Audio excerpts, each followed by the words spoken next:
नमस्कार प्रिय छात्रों।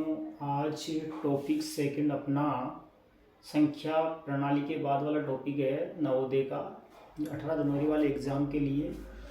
तो सेकंड टॉपिक में क्या है, पूर्ण संख्याओं वाला है। और सबसे पहले अपन समझेंगे पूर्ण संख्याएं क्या होती है। पूर्ण संख्याएं जो होती है वो जीरो से प्रारंभ होती है। कहाँ से प्रारंभ? जीरो से प्रारंभ होकर अनंत तक चलती है, अनंत तक चलती है तक। ठीक है। इसके बाद में आता है सबसे छोटी पूर्ण संख्या बताओ। अगर प्रश्न इस प्रकार का हमारे एग्जाम में आ जाता है तो सबसे छोटी पूर्ण संख्या की अगर बात करेंगे तो सबसे छोटी अगर जीरो से प्रारंभ हो रही है तो फिर जीरो सबसे छोटी पूर्ण संख्या होगी। ठीक। इसके बाद में है पूर्ण संख्याओं का योग। इस टाइप से अपने प्रश्न आने वाले हैं कि पूर्ण संख्याओं का योग अपने को करना पड़ेगा। संख्याएं रहेगी, उनका क्या करना है? योग करना है। तो इसमें भी अपने को समझ में आ गया कि 1 से 5 की पूर्ण संख्याओं का योग करो तो 1, 2, 3, 4 और 5, इनका अपने को क्या करना है? योग करना है। तो योग का मतलब होता है जोड़। तो 2 और 1 कितने हो गए? 3, 3, 6, 4, 10 और 5, 15 इनका क्या आ गया? आंसर। इसके बाद में बात करेंगे पूर्ववर्ती संख्या। पूर्ववर्ती संख्या होती क्या है? यानी कि किसी भी संख्या के पहले वाली संख्या, जस्ट पहले वाली संख्या। जैसे मान लीजिए मैंने यहां लिखा है 98। अब 98 के पहले वाली जो पूर्ववर्ती संख्या है वो 98 के पहले हमें 97 आएगा। तो यानी कि अपने को 97 लिखना है। ठीक है।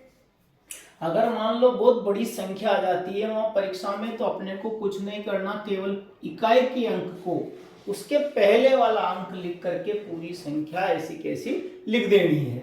इसके बाद में परवर्ती संख्या या उत्तरवर्ती संख्या।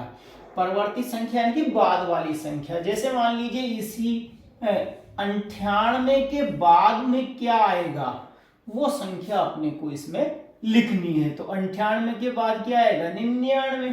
तो 99 इसकी क्या हो गई? परवर्ती या उत्तरवर्ती संख्या। इसके बाद में कुछ महत्वपूर्ण नियम यहां पर आते हैं। हम पहला नियम देखते हैं, क्रम विनिमय का नियम।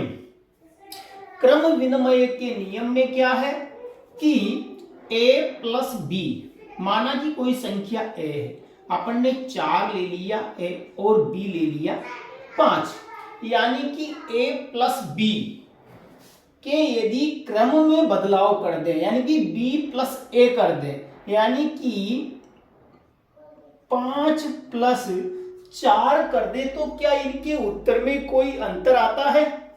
देख लेते हैं करके। 4 प्लस 5 बराबर कितना होता है? 9। और 5 प्लस 4 बराबर भी क्या होता है? 9। यानी कि हमें बिल्कुल बराबर उत्तर प्राप्त होता है। इनका क्रम बदलने पर भी यही उत्तर प्राप्त होता है। इसलिए क्रम विनिमय का जो नियम अपन ने पढ़ा है। इसके बाद में अगला, अपनी वीडियो को अधिक से अधिक शेयर करें, सब्सक्राइब करें और लाइक करें। अगला सवाल देखिए, इसमें साहचर्य के नियम में क्या है कि कोष्टक a प्लस बी कोष्टक बंद प्लस सी बराबर a प्लस कोष्टक b प्लस सी कोष्टक बंद, क्या ये बराबर है? कि तो साहचर्य के नियम में हम a 4 मान लेते हैं और b अपन मान लेते हैं 5, प्लस c अपन ने क्या मान लिया? 3। ठीक है, c का मान 3 मान लिया। यही मान अगर यहां बिठाते हैं तो ये 4 प्लस कोष्टक 5 प्लस 3, इसी को अपन हल करेंगे तो हमारे सामने कोष्टक हल करने पर 9 आता है। 9 प्लस 3 बराबर इधर क्या है? 4 प्लस, पहले कोष्टक हल करेंगे तो 8 आ गया। ठीक है। इसके बाद में बात करेंगे 9 और 3 जोड़ने पर कितना आता है? 12। और इधर भी 4 और 8 जोड़ने पर कितना आ जाता है? 12। तो यहां पर हमारे सामने LHS बराबर RHS हो गया। ठीक है, दायां पक्ष और बायां पक्ष दोनों बिल्कुल बराबर हैं। ठीक है, समझ में आ गया। इसके बाद में अगला नियम आ रहा है आपके सामने, वितरण का नियम। कौन सा नियम है? वितरण का नियम। वितरण का नियम।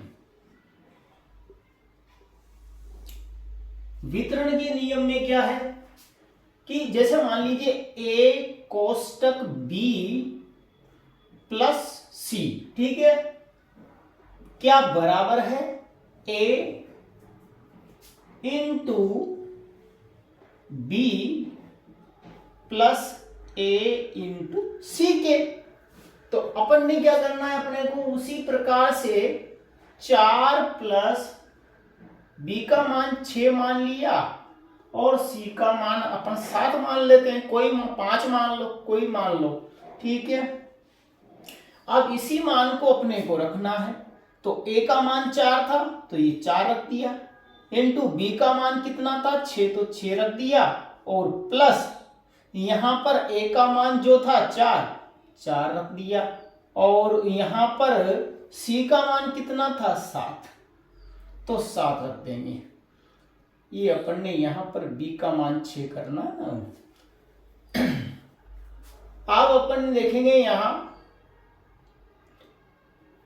कि हमारे सामने इन दोनों को हल करने पर बराबर आना चाहिए। तो अपन पहले 4 कोष्टक को हल करेंगे, 6 और 7 कितने होते हैं 13। ठीक है, बराबर इधर करेंगे तो पहले गुणा होगा, तो 6 चौके 24 और प्लस 7 चौके कितने हो गए 28।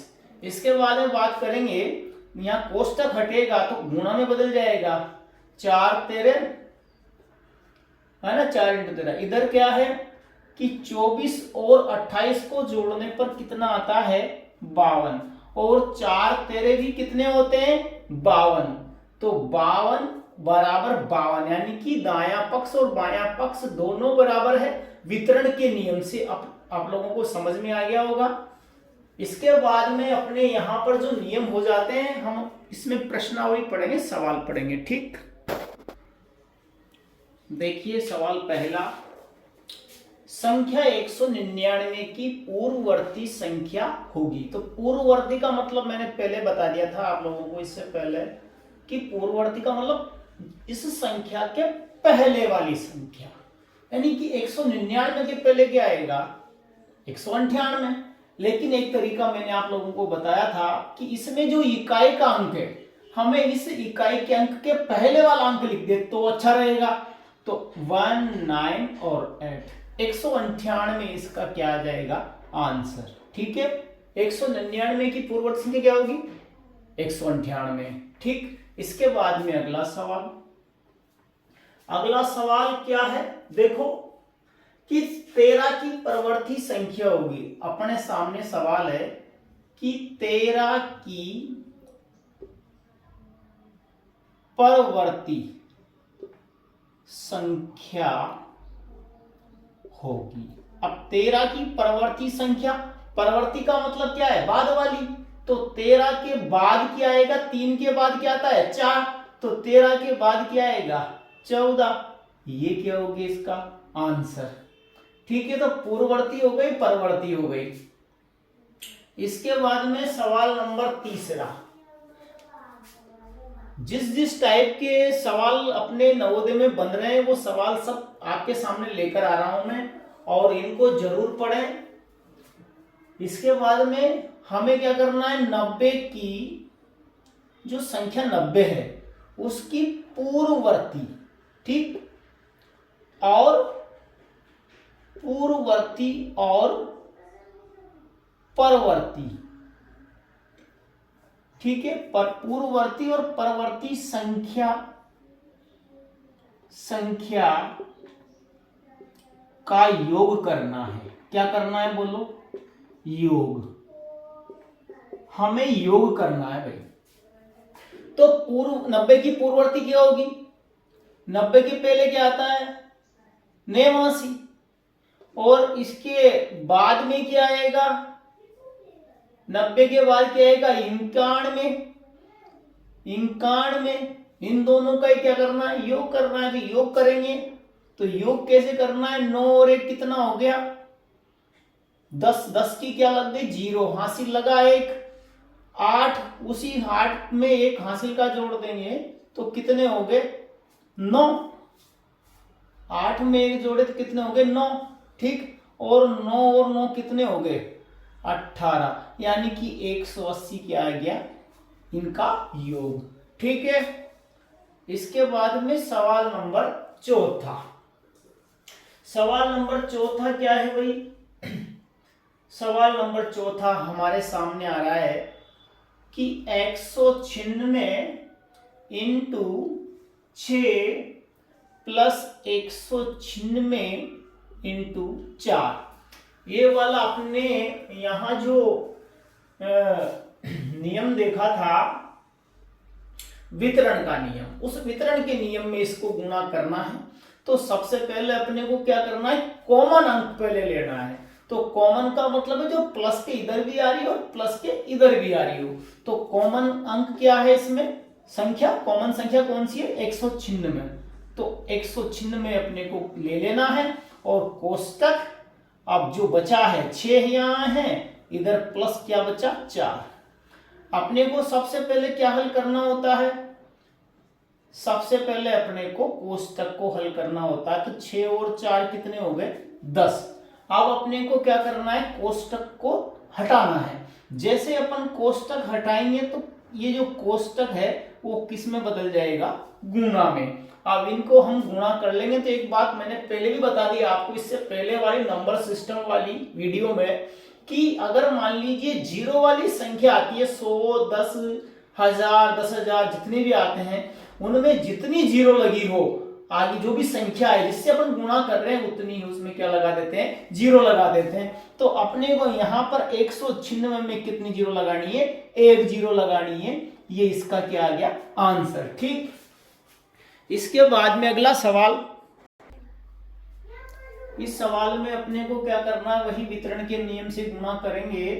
तो यहां पर अपने को क्या करना है, कॉमन संख्या ढूंढनी है। तो 6248 दोनों तरफ आ रहा है, प्लस के दोनों तरफ आ रहा है, कॉमन है। तो 6248 कॉमन है, 8 बच गया अपने पास। इधर क्या बचा गुरुजी, इधर बचे 92, ठीक है। अब अपने को क्या करना है, सबसे पहले क्या हल करना है, कोष्टक। तो 6248 कोष्टक को हल करेंगे तो कितना आ जाएगा 100, ठीक है। 100 आ गया। 92 में प्लस 8 कितने होते हैं 100। इसके बाद में अपने को क्या करना है कि कोष्टक हटते गुणा में बदल जाएगा।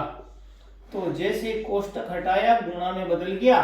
फिर गुरुजी आपने बताया था कि जितनी जीरो हो उतनी ही जीरो उस आने वाली संख्या में लगा देते हैं। तो 6248 में कितनी जीरो लगानी है गुरुजी, 2 जीरो लगानी है और ये क्या आ जाएगा आंसर, ठीक है।